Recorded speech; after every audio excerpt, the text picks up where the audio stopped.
Hey everybody.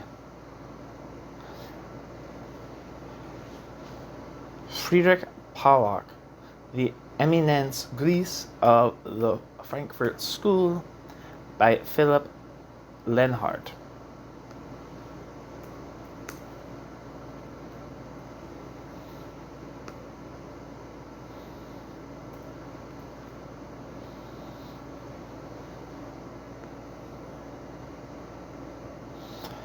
This is chapter 6 of the book, titled Dusk. In the summer of 1930, Germany began to confront the full extent of the Great Depression. To be sure, the situation would deteriorate yet further. Even so, given that the unemployment figures had risen nearly 5 million within a year, it was clear already that this was not an ordinary recession but a major crisis that only radical measures might be able to address. The historian Richard Evans being a very important historian of Nazi Germany, has described the mood on Berlin streets. Quote, "Young men roamed the streets aimlessly, sat listlessly at home, spent the day playing cards, wandering through public parks, or riding endlessly round and round on the electric trains of Berlin's Circle Line. In this situation, action often seemed better than inaction. Boredom turned to frustration. Many unemployed men, even young boys and girls, tried to make a meager living in the hawking, busking, house-cleaning, street trading, or any one of the number of traditional makeshifts of the economically marginal. Groups of children haunted Berlin's fashionable night spots, offering to, quote, look after, end quote, wealthy people's cars, a primitive form of protection racket practiced in other, less innocuous forms by grown-ups too. Informal hiking clubs and working-class youth groups easily became so-called, quote, wild cliques, end quote, gangs of young people who met in disused buildings, scavenged food, stole to make a living, fought with rival gangs, and frequently clashed with the police, end quote.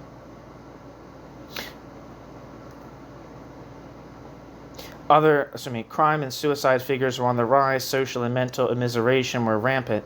Those who were still in work, even those who enjoyed a comfortable existence, lived in constant panic that their existence too might implode. Free market liberals and proponents of the rule of law lost all credibility, given that the institutions tasked with averting it seemed to have created the crisis.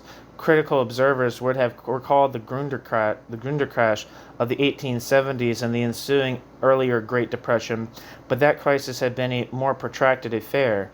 The impact of the current crisis, by contrast, was much more dramatic. It was like a hurricane making a landfall.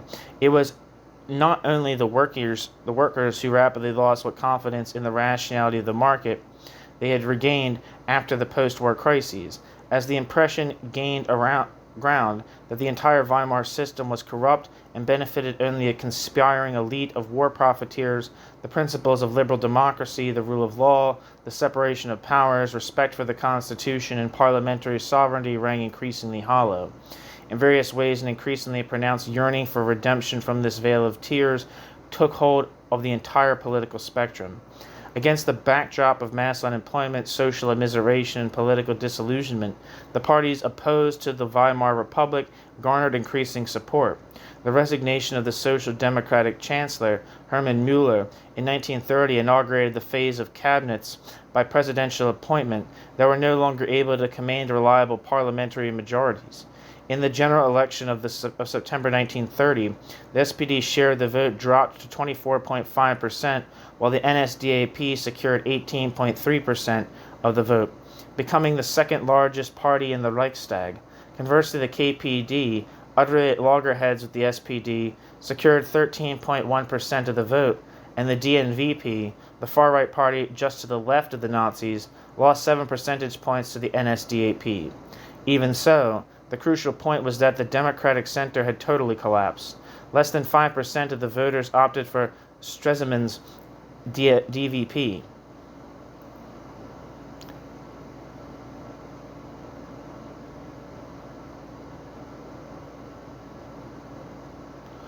The only party to maintain its previous status was the Catholic Center Party, with 12% of the vote. The inexorable rise of Adolf Hitler, who went on to secure more than a third of the vote less than 2 years later, had begun. Not least in the light of the violent terror the SA had meted out for years, It did not take much to appreciate where the political development was heading, and yet many leftists were convinced that the far-right success would only be transient. Consequently, the KPD continued with its struggle against, quote, social fascism, end quote, a concept introduced by Grigory Zinoviev in 1924 to encapsulate the need to fight social democracy because social democracy harmed the working class by acting to stabilize the capitalist system. The conflict between the two labor parties reached its climax in May 1929. In the autumn of 1928, the Prussian Minister of the Interior, Albert Grzezinski, a social democrat, lifted the ban preventing Hitler from speaking at public rallies, paving the way for Hitler's triumphant tour of the capital and rabble-rousing performance in Berlin's Sportpalast on the 18th/19th of November of that year. The KPD felt compelled to respond to this provocation by demonstrating that it was still able to command the streets in the capital, and decided that May Day 1929 offered the opportunity best suited to muster such a response. Alas, the party clearly underestimated the likely consequences of its defiant strategy on this occasion. Although May Day assemblies were banned, the KPD was able to mobilize some 8,000 protesters. The police, resorting to what can only be called excessive force, fired more than 11,000 shots at the unarmed crowd, killing 33 protesters and injuring almost 200 more in the course of what became known as Blood May. In response, roughly 25,000 workers heeded the KPD's call for protest strikes. Karl Sergiebel, Berlin's also social democratic police commissioner, then retaliated by declaring what was in effect a state of emergency in the capital and used the opportunity to deal the communists a serious blow. Numerous arrests ensued. A temporary ban was issued against the Rotafana, the party's militia, the Roter Front Kampfverband was dissolved, first in Prussia and then in the rest of Germany. If relations between KPD and SPD had been troubled before, they now lay in tatters. The Social Democrats had irrevocably alienated a potential ally in the struggle against the far right. The Communists, conversely, were left totally isolated. The Nazis were the beneficiaries of this rift, which all but ruled out effective resistance when push came to shove. Many Communists, meanwhile, focused their ire more than ever on the, quote, social fascists, end quote. The Nazis, by contrast, they tended to view as a movement born of misguided but ultimately justified, quote, petty bourgeois protest, end quote, against the capitalist system. Communists and National Socialists had occasionally endeavored to join forces in the past, most notoriously in 1923, when prominent KPD officials, either from conviction or opportunism or an admixture of both, jumped on the anti-Semitic bandwagon. At a joint NSDAP and KPD event in Stuttgart, Hermann Ramella, then a member of the Central Committee, lashed out at the Jewish livestock traders who cheated the honest German butcher. On the 31st of July, 1923, Franz Pfemfert reported in Die Action on a public student meeting with Ruth Fischer, the head of the KPD in Berlin, on the 25th of July, to which folkish students were expressly invited. The report quoted her as infamously declaring, in the context of her contempt for,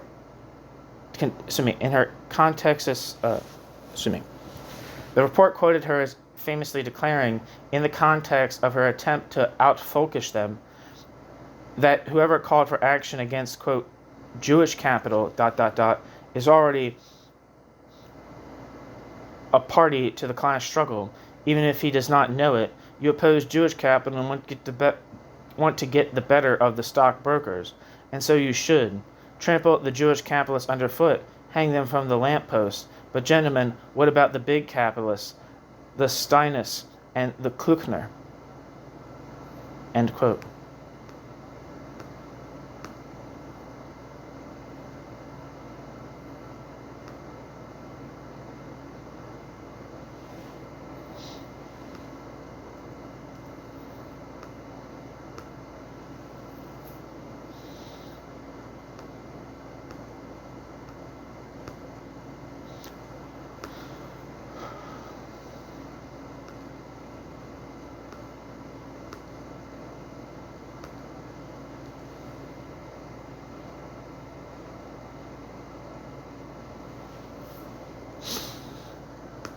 To be sure, these were isolated incidents, but they do point to a partial convergence of anti-capitalistic, anti-Semitic, and anti-democratic tropes deployed against the, quote, Weimar system, end quote, in the crisis of 1923.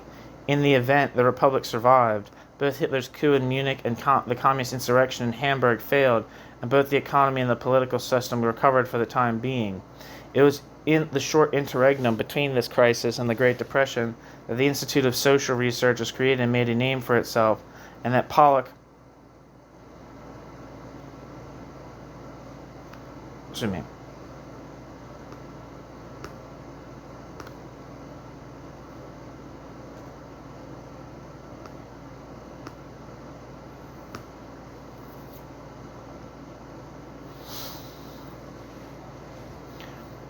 where am I?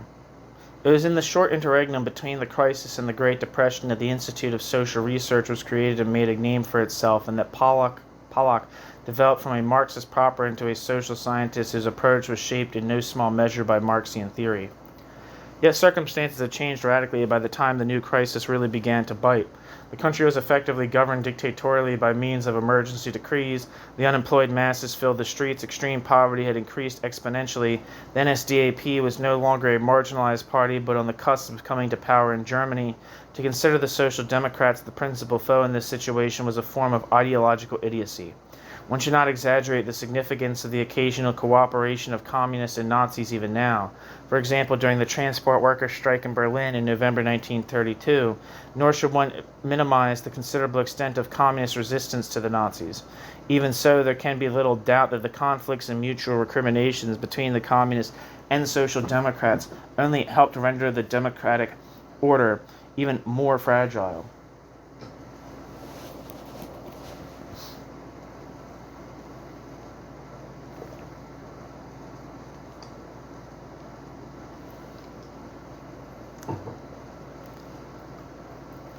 The Institute sought to facilitate the continued pursuit of scholarship regardless of the thunderclouds gathering outside.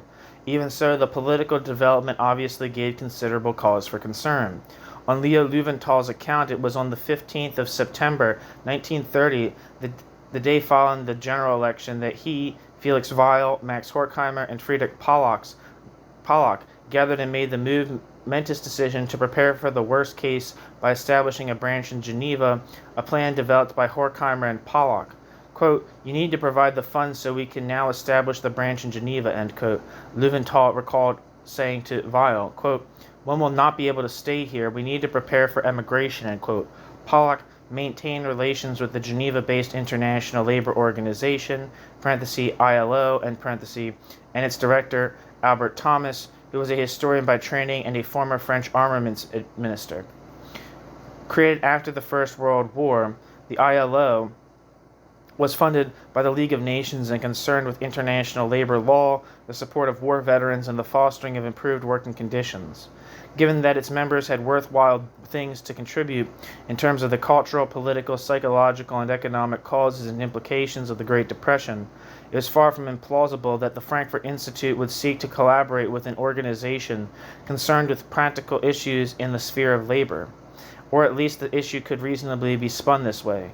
Although the Institute pursued the cooperation principally for pragmatic and political reasons, simply because the creation of the branch in Geneva would not have been possible without the support of the ILO, Pollock's seminars in Frankfurt demonstrate that the connection did give rise to some genuine scholarly synergies. To illustrate this, we need to take a closer look at the period between Grünberg's departure and Horkheimer's accession and the subsequent transformation of the Institute's profile, given that the creation of the Geneva branch coincided with a shift in the Institute's scholarly focus. The plan was that Pollock would take on the role of director of the Geneva branch in 1932. Prior to the cooperation with the ILO, Pollock essentially taught the Marxian critique of political economy, the history of the labor movement, and general economics. These were all paradigmatic topics of the Grünberg era. For example, in the summer semester of 1929, Pollock offered a lecture course on, quote, the structural transformation of the German economy, end quote, and tutorials on the history of German social democracy. The following semester, the offering was, quote, reading Marx, end quote, economic problems in Soviet Russia, end quote, followed in the summer semester of 1930 by a lecture course on, quote, capitalism and socialism, end quote, and an advanced Marx reading course. The following semester, he taught a seminar on, quote, the history of socialism, on, quote, the history of socialism, end quote, a modified version of his lecture course on, quote, the structural transformation of the German economy, end quote, a seminar on, quote, the theory of history and wages, and a course in introductory economics. These were all conventional topics in the field of, quote, scientific socialism, and they hardly speak to the merger of disciplines on the basis of the Marxian theoretical approach that Horkheimer envisaged. Horkheimer was now the director, but as yet Grünberg's spirit continued to prevail, and there is nothing to suggest that Pollock was troubled by this state of affairs. A letter Karl Korsch wrote to the Japanese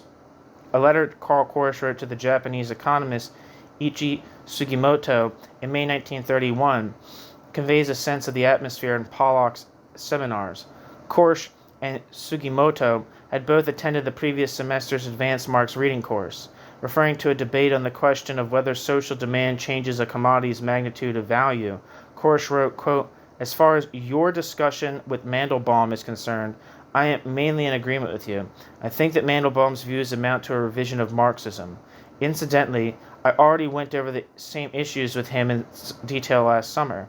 At the end of that discussion, he agreed with me, but subsequently seems to have reverted to his original position, which he then articulated in Dr. Pollock's seminar.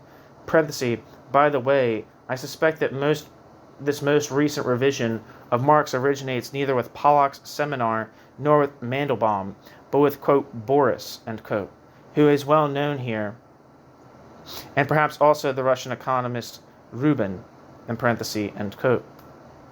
Even in the post-Grünberg era then, Marxist minutiae were still the object of heated political controversy, and the reproach of revisionism continued to serve as a valid tender. The representation of a broad spectrum of left positions Felix Weil had envisaged was certainly not a feature of Pollock's seminars. Given that the political background of its participants was fairly homogeneous. They mostly stood to the left of the KPD, or at least critical of the party. In Pollock's seminar, his assistant, Kurt Mandelbaum, who was expelled from the KPD in 1926 for being a member of the, quote, ultra-leftist Korsch group, end quote, now sat alongside Korsch. The aforementioned, quote, Boris, end quote, whom Korsch suspected of revisionism, was Boris Röniger, a fellow undertaking research on monopoly capitalism. Boris Röniger, too, had been expelled by the KPD as a member of the Korsch group and, like Mandelbaum, had found a refuge in the Institute. Boris Röniger fled to England in 1938 and eventually returned in 1945 as a U.S. intelligence officer. The Soviet economist Korsch mentioned in his letter, Isaac Ilyich Rubin, a long-neglected early expert on Marx, did not attend the seminar in person but might as well have done, given how prominently his publication featured in its discussions. His Studien zur Marxischen Werttheorie, parenthesis, Studies on Marx's Value Theory, end parenthesis, published in German in 1924, held canonical status at the Institute. Rubin's essay, Abstract Labor and Value in Marx's System, which is on this channel, published in Russian in 1927, coincides thematically with Pollock's own doctoral research, and the overlap between their positions would merit closer scrutiny.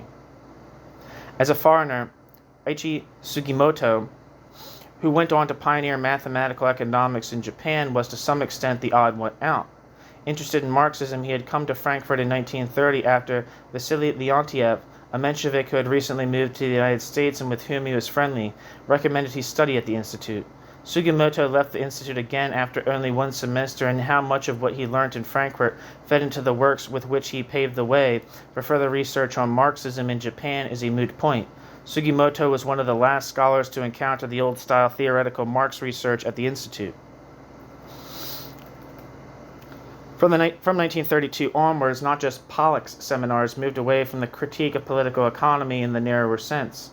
My contention is that this resulted not least from Pollock's role in Geneva, where he needed to develop his profile as director of the newly established Société Internationale de Recherche Sociale.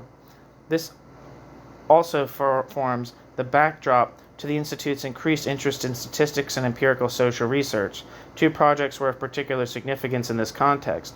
One was an empirical study on the psychic disposition of workers and salaried employees taken by Erich Fromm and Hilda Weiss in 1929. Its results were deeply depressing and not published at the time, but gave rise to intense discussion among the members of the Institute. The study worked with a typology, radical, authoritarian, willing to compromise/reform, indifferent, that was later developed further for the research summarized with Adorno's participation in The Authoritarian Personality, the book The Authoritarian Personality. The sobering, though for the members of the Institute hardly surprising conclusion was that workers and salaried employees would not resist fascism because their psychic makeup disposed them towards authoritarianism. Pollock played a more substantial role in the second partly empirical research project, Studien über Autorität und Familie, studies on authority and the family, undertaken in the early 1930s. Here there was a direct connection in the ILO, whose international connections and extensive infrastructure the Institute wanted to utilize for the purpose of the project. The study had three parts: a general theoretical section, an empirical section summarizing the survey material, and finally, a section with specific studies from a variety of disciplines. The ILO helped to facilitate the third and fourth survey. The third survey comprised interviews with experts from Austria, Belgium, France, Switzerland, and the Netherlands.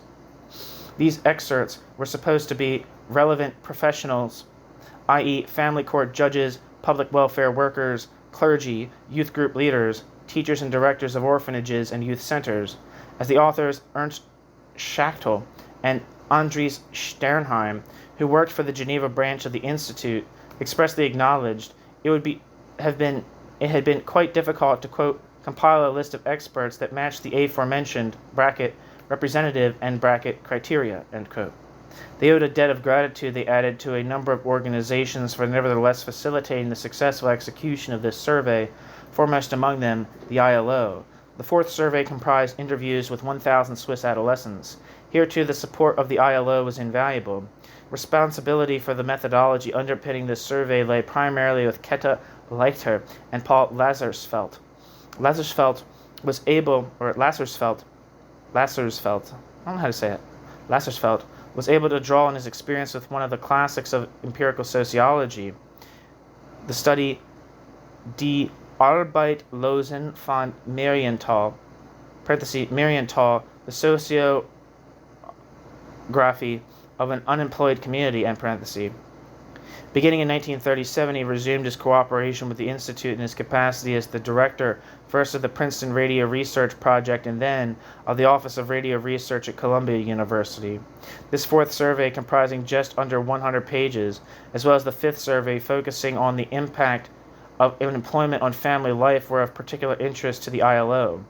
When the studies were finally published in Paris in 1936, Pollock was not among the named contributors, but it was he who coordinated the various parts of the study, first from Geneva, where he spent much of 1932/33, and beginning in 1934 from New York. As Horkheimer noted in the preface, quote, Friedrich Pollock drafted a fundamental essay on economics for the first section. As a result of his duties running the Institute and his active participation in the preparatory research for this volume, this essay has not yet been finalized, end quote. In fact, Pollock never did complete the essay in question, and his role was really that of an editor rather than a contributor. Of course, in order to organize the contributions in a meaningful way and give the volume a plausible and stringent structure overall, Pollock needed to be on top of the relevant research and scholarly debate.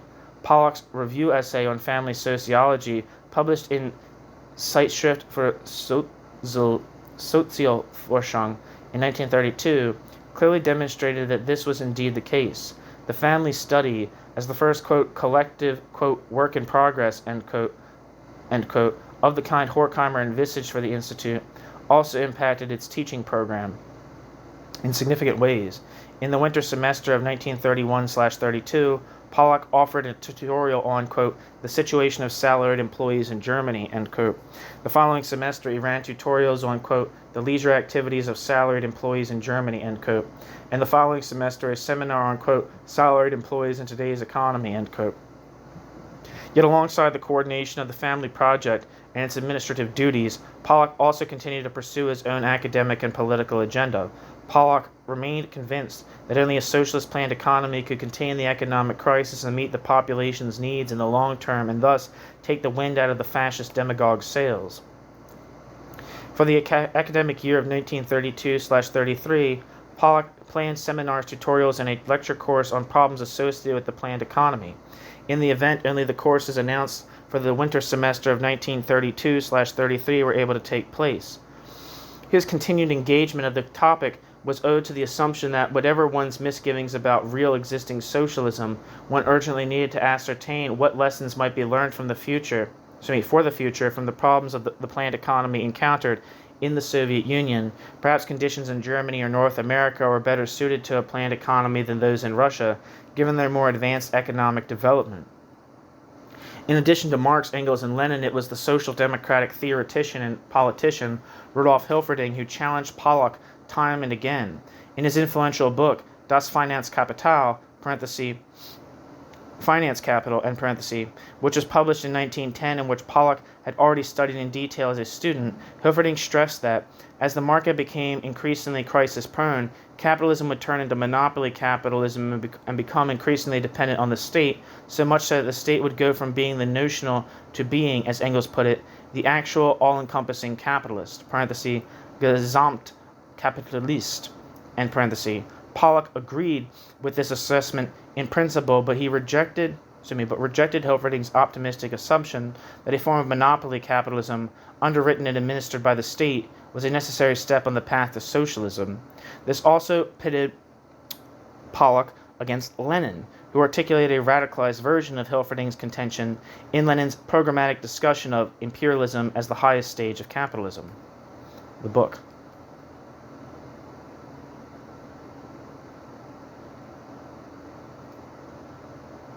As Pollock saw it, the monopolization and centralization of capital rendered capitalism increasingly immune to crisis.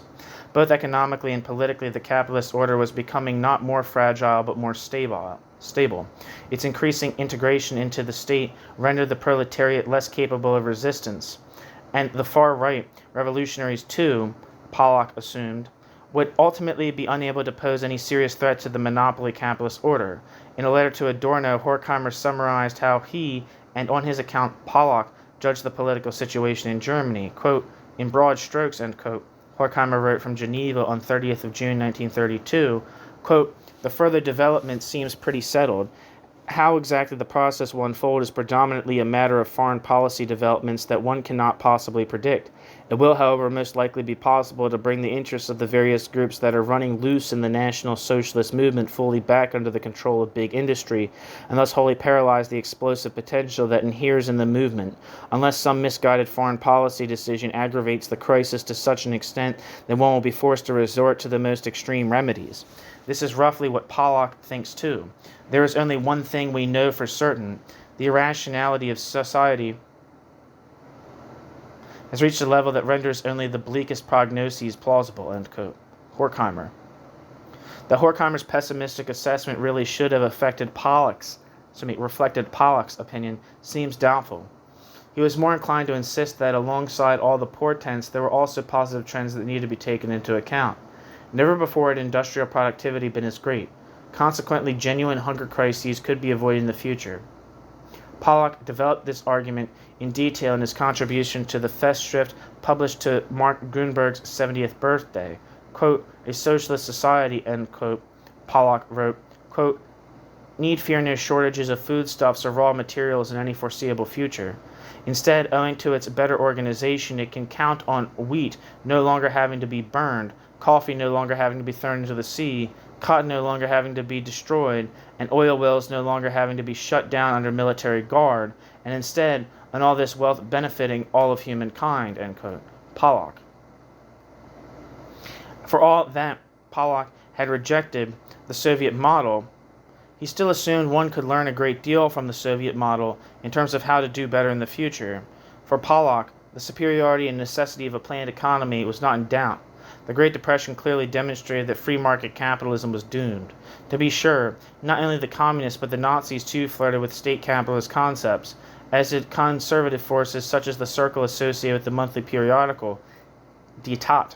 Yet as Pollock saw it, this only confirmed that the need for a planned economy was no longer in question. In dispute was merely how exactly it should be organized. Since the emergence of a post-liberal economic order was inevitable, trying to romanticize an already irrecoverable past was a waste of time, and all efforts should be focused with the utmost urgency on an unsparing analysis of what needed to be done next. The Zeitschrift für Sozialforschung was designed to offer a forum for just this kind of debate. The plan to replace Grünberg's Archiv with a periodical published directly by the Institute that reflected Horkheimer's cross-disciplinary and socio-philosophical agenda had been in the making for some time. The first double issue came out in the summer of 1932. Rather appropriately, it was devoted to the topic, quote, crisis, end quote. Its table of contents rather neatly reflects the hierarchy within the Institute. Two contributions by Horkheimer, the preface written in his capacity as editor, and a short essay, quote, Bemerkungen über Wissenschaft und Krise, end quote, parenthesis, notes on science and the crisis, end parenthesis, consisting of 10 succinct theses laying out the issue's agenda, led the way. These were followed by the periodical's inaugural research article written by the Institute's deputy director, i.e. Pollock, quote, Die gegenwärtige Lage des Kapitalismus und die Aussichten einer planwirtschaftlichen Neuordnung, end quote. The current state of capitalism and the prospects of a new planned economy, end parenthesis. Offering a general survey from the vantage of economic theory, Pollock clarified the nature of his continued interest in the Soviet Union. Quote, it may dismay some that we have not referred to the economic system of Soviet Russia as an option for a planned economy, end quote. He wrote in a footnote, adding, quote, we are indeed convinced that a great deal can be learned regarding both theoretical and practical aspects of the planned economy from the Russian endeavors. However, in its current state, the Russian experiment cannot serve as a case in point suited to verify whether this kind of planned economy is economically ... superior to capitalism based on private ownership, end quote. He had already raised the question of whether the Soviet experiment genuinely embodied the transition of to a fundamentally new order, as Lenin's successors claimed in his postdoctoral thesis. There, he had arrived at the sobering conclusion that the proclaimed, quote, ultimate goal, end quote, of a class of society had been kicked into the long grass. Instead, quote, the appropriation of state power is meant to be only the first step. According to the Bolshevik viewpoint, it is followed by a sustained period of transition, the, quote, dictatorship of the proletariat, end quote, that gradually paves the way for socialism. In the economic sphere, this results in a transitional configuration in which the old economic institutions, the market in particular, are disintegrating, but the new institutions have not yet been fully developed, end quote. Consequently, the socialist planned economy, while embodying a response to the crisis of capitalism, led to the abolition neither of domination and exploitation, nor of the state and money. The ongoing havoc wreaked by the Great Depression lent new meaning and urgency to the issue of the planned economy, Pollock insisted. A broad range of observers, including many in the bourgeois camp, accepted the fundamental change was inevitable. It was widely noted that the impact of the Great Depression on the Soviet Union seemed to be limited. Pollock's question now was whether it might be possible to implement a form of planned economy based on what could be learned from the Soviet model within a capitalist framework. The war economies during the First World War had shown that the introduction of a partial planned economic need not to be a matter of socialist transformation. Many now wondered whether a similar model might also be a helpful and viable option in peacetime. The first double issue of the Zeitschrift für Sozialforschung approached this debate from a number of vantages. Quote, the world now has more raw materials, machines, and skilled workers, better methods of production than ever before, end quote. Horkheimer noted in his short introductory essay, and yet, quote, society in its present form is unable to make effective use of the power it has developed and the wealth it has amassed, end quote. Building on Horkheimer's diagnosis, Pollock highlighted that never before in its history had humankind had at its disposal, quote, such advanced means of production and so many highly qualified workers, both in absolute terms and per capita, end quote. And yet it suffered, quote, a twofold form of deprivation, due to the fact that so many means of production, both material and personal, are forced to lie fallow and to the destruction of part of the produce, end quote. The capitalist system prevented the rational exploitation of the enormous forces of production at its disposal. Not only did this failure lead to the impoverishment of the masses, it also made it increasingly impossible for industry to work at capacity and forced enterprises to cannibalize themselves. As a result, the, quote, free play of market forces, end quote, ceased to function, paving the way for huge centralized conglomerates with enormous economic and political power that simply dictated the prices of goods. In the age of the monopolies, the state no longer served merely as the proverbial night watchman, but constantly interfered in labor relations and implemented various socio-political measures in order to master the crisis. That the state engages in social engineering and acts as an independent economic agent, for example, by using taxpayers' money to bail out faltering banks, now goes without saying. For Pollock, observing developments in 1932, this is a novel phenomenon that marked the transition from liberal competitive capitalism to a, quote, underwritten, quote, bound, and, quote, organized, end quote, form of capitalism. Given that this process responded to a structural crisis of the capitalist system, Pollock assumed that it was irreversible. One might be able to master the current crisis temporarily with capitalist remedies, but even then, the, quote, only partially functional old system, end quote, would still be, quote, charged with so much tension that even relatively insignificant problems can engender a catastrophe whose destructive impact one can as yet barely foresee, end quote. Pollock did not explain what specifically he had in mind, but it seems clear from the context that he anticipated another world war by facilitating the, quote, massive destruction of wealth and human lives, end quote, would once again restore some form of equilibrium between the various component parts of the economic system.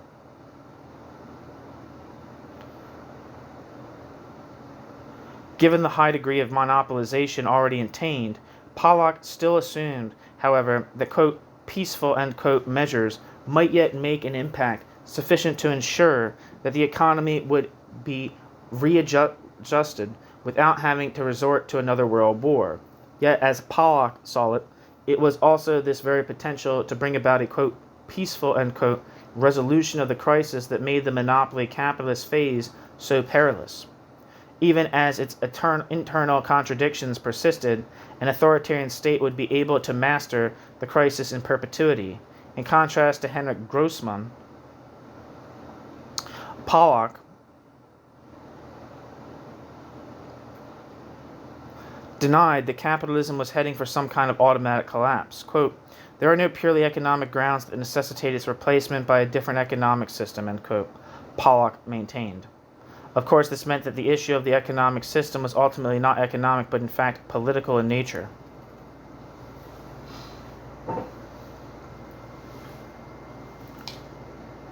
Pollock's article was followed by Erich Fromm's discussion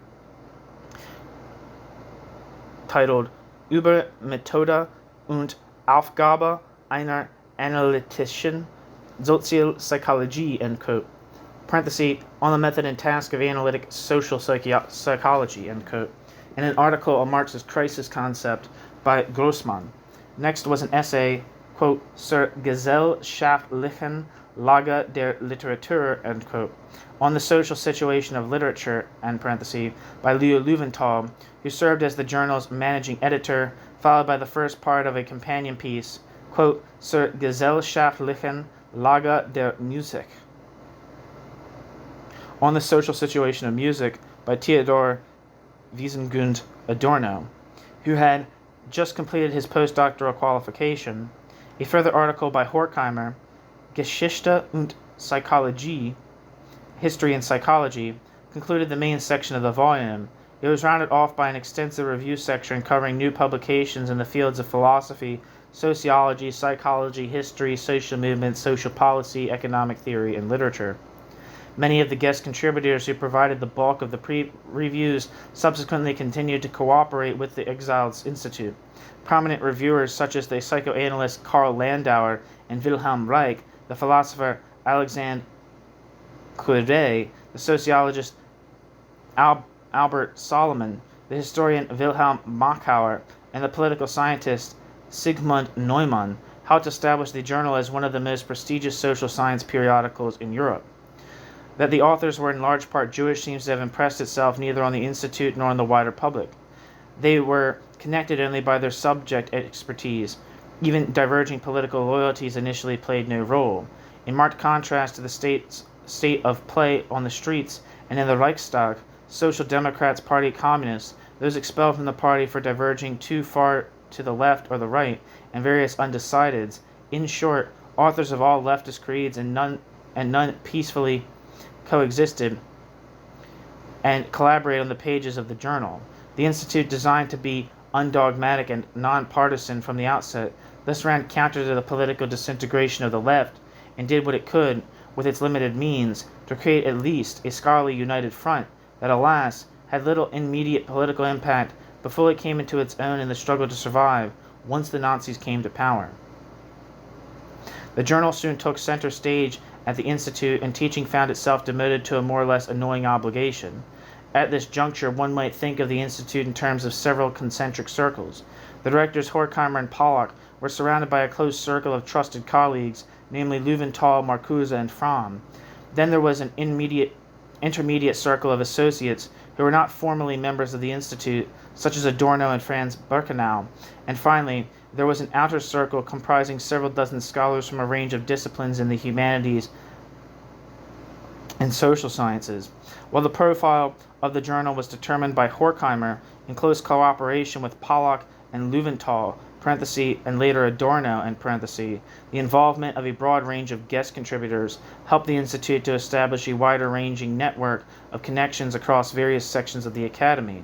It was this network that allowed the Institute to survive in exile and consequently to offer urgent needed support to a substantial number of scholars. As the Institute's financial administrator, Pollock played a key role in this respect, and it was in large measure down to him that, between 1934 and 1944, not including a range of minor, spontaneous support measures and outright donations, the Institute was able to support 116 doctoral students and 14 postdoctoral scholars with almost $200,000 in total, the equivalent of some $4 million in today's money, The Institute by no means supported only its own permanent employees. Everyone commissioned to write an article or review for the journal was remunerated, regardless of whether the texts were ultimately published or not. For some of the émigré authors, these payments were absolutely essential. Maintaining this network was hard work, and it fell to Pollock to shoulder this task. That's the end of chapter 6 of Friedrich Pollock, the Éminence Grise of the Frankfurt School by Philipp Lenhard.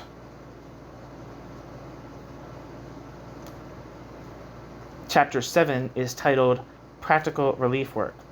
Thank you so much for listening.